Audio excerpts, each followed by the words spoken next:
Hey, good morning. I'm Mark Huston. I'm here in my shop in Latrobe, Pennsylvania. I do work for Cabot Guns, and Rob dropped by this morning to take a look at some things. What do we have, Mark? In the past, we've made several of these books. These are mahogany books with walnut spines. We've got a walnut medallion here with the Cabot Guns logo. And if you look inside, we've got one of these magnificent Cabot pistols. The book is detailed to show pages. So, Mark, how do you do these edges? How do you replicate what look like pages on the side of that? Well, what that starts out as is pretty good Baltic birch plywood, and then I cut strips of it, and then those strips get glued onto the edges of the page box, I call it. Okay, and then the oil makes them look like yellowed pages. The book is designed to carry the gun. There's rare earth magnets underneath the pistol. Then there's a star trigger guard or trigger block there. It goes in the trigger guard. So the book can be placed vertically on a bookshelf, or it can be laid on a coffee table or a table or credenza or whatever.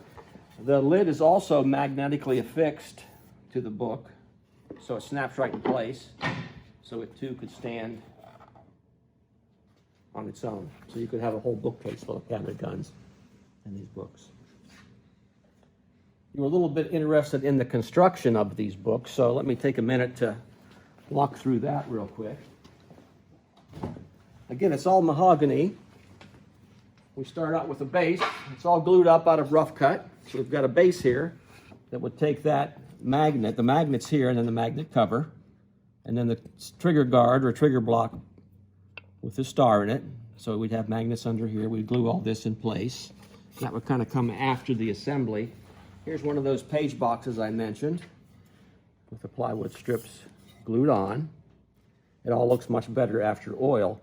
So the process is that gets glued to the base. Then there's a spine that's created like this. Again, all solid mahogany. I'm able to use a CNC router to put these features in, and then these spine pieces are black walnut. They slip right into place in the spine, and at the end, Oh, look at that perfect fit.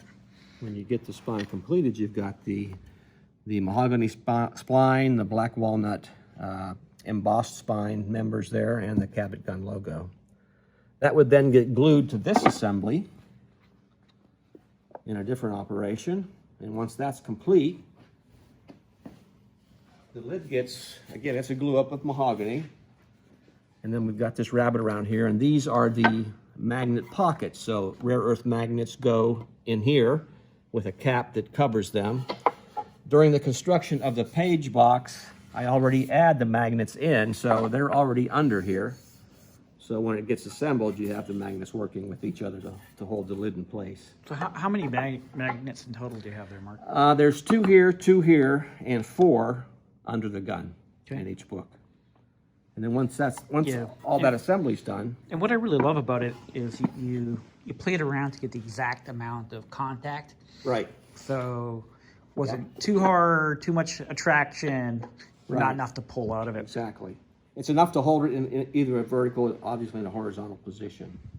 And the magnet cover is raised from the surface of the base so that the gun is level in the case itself. Can you demonstrate that? Yeah, we can demonstrate that in the already built case.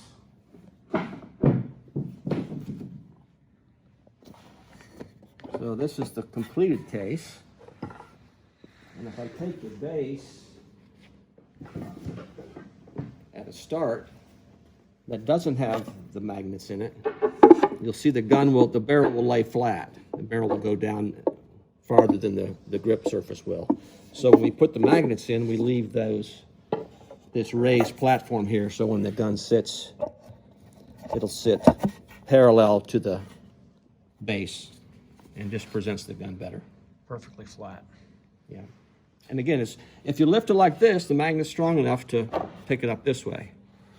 But with the leverage of the hand, it'll lift right out when you want to take it out. Very smart. So the magnets are strong enough to hold it in all those different positions. It also has the book bindings here. Yeah, That I'm replicates not going to give away all your secrets. How do you do that, Mark? That's a very time-consuming part, actually. Yeah. I love that detail, by the way. Yeah. I actually got a piece over here I can show you. If I can find it real quick.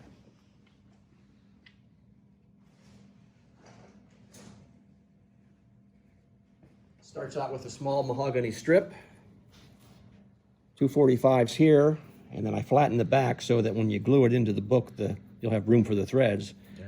And then I just use a curved needle and weave that through there to look like a book binding spot or a book binding. All in the details. So it works out pretty good. Beautiful. Thanks for sharing your process, Mark. Certainly. Take care.